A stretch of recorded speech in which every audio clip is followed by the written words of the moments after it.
Hi, Marika. We had to stop a little bit. Is there a certain artist that you're interested in bringing to the gallery, that you're excited about?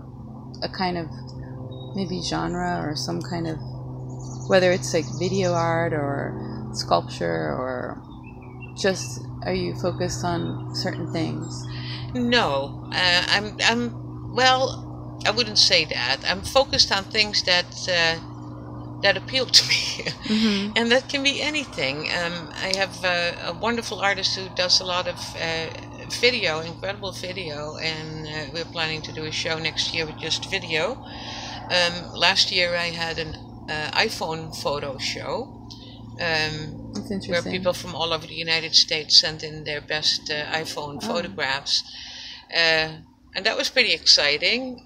so it's not only local, and it's not, you're No, not counting out international contribution. no, not at all. I've had a painter from Holland here with a series of paintings that depicted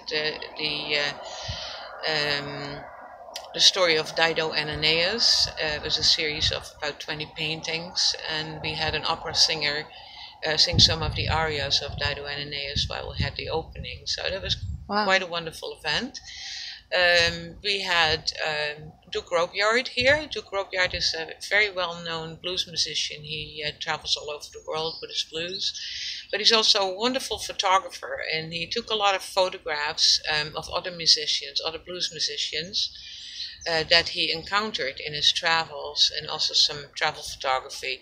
So we had a photo show here of his work, and he also agreed to perform afterwards. So we Yeah, I did. was We here. had we had the opening, and then he played next door, which was really great because everybody. It's connected. Everything is connected. The music was connected to the Yeah. photographs, so it's nice to present a complete thing. One of the first major shows I did was a very interesting show where two graduates from RISD from the early 80s, late 70s, early 80s, and I came upon one of them through Facebook, and the other person I knew from Providence. Um, the person that came through for me on Facebook was a person called Mark Kehoe. He lives in New York, Hmm. and he was friends with the other person, and his name was Dan Gosh. And Dan Gosh was mostly known for his murals that he did at Leo's Restaurant and at Lupo's Heartbreak Hotel. And it's kind of a different kind of art. It's based on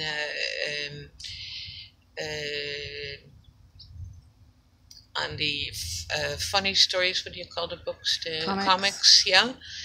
And we decided that it would be nice to do a show for them together. It was called Two Painters, and we had that in November 2014. And there were so many people in Providence that were familiar with Dan Gosh's work, and that knew Mark Kehoe from the pre-Renaissance days in Providence. It was a very lively artistic community at that time. That we wound up with approximately 250, 300 people coming to the exhibit, and that was one of the most incredible exhibits I've had. It was just so That's much fun, and the work was so different. nice. Um, I was going to